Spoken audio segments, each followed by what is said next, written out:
ఏపీలో English medium వద్దనే వాళ్ల పిల్లలు ఎక్కడ చదివారో చెప్పాలని నిలదీశారు రాష్ట్ర మంత్రి పెద్దిరెడ్డి రామచంద్రారెడ్డి. మాజీ ఉపరాష్ట్రపతి వెంకయ్య నాయుడు కుమార్తె, మాజీ ముఖ్యమంత్రి చంద్రబాబు కుమారుడు ఇంగ్లీష్ మీడియంలో చదవలేదా అని ప్రశ్నించారు. అలాంటప్పుడు పేద పిల్లలకు ఇంగ్లీష్ మీడియం వద్దా అని అడిగారు మంత్రి పెద్దిరెడ్డి.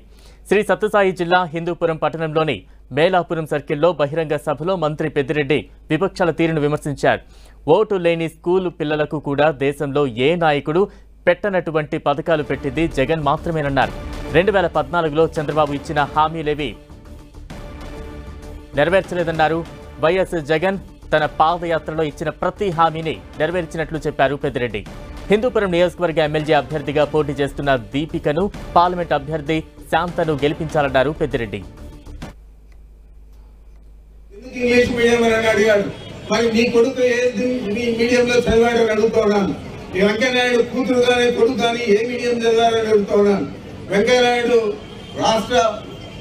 మన భారతదేశానికే ఉపరాష్ట్రపతిగా ఉన్నాడు. మరి వారు కూడా ఇంగ్లీష్ మీడియం ఎందుకంటారు అంటే డబ్బులున్న వారు మాత్రమే ఇంగ్లీష్ మీడియం చదువుకోవాలా, పేద పిల్లలు చదువుకోకూడదు అనే ఉద్దేశం ఫ్యాక్టరీలు అయితే ఉందని కూడా మీకు చేస్తున్నాను. అదే అన్ని కార్యక్రమాలు ఈరోజు మీ బిడ్డలు చదువుకునేదానికి ఇంగ్లీష్ మీడియం, వారికి కూడా ఓటు లేని పిల్లలకు కూడా పథకాలు పెట్టిన గొప్ప నేత జగన్మోహన్ రెడ్డి గారు. ఈ రాష్ట్రంలో కాదు, భారతదేశంలో ఏ ముఖ్యమంత్రి కూడా ఓటు లేని పిల్లలకు ఏ పథకం పెట్టిన పరిస్థితి లేదు.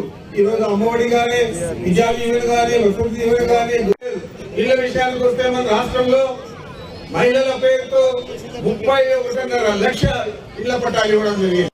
ఇదే చంద్రబాబు నాయుడు ఇంగ్లీష్ మీడియం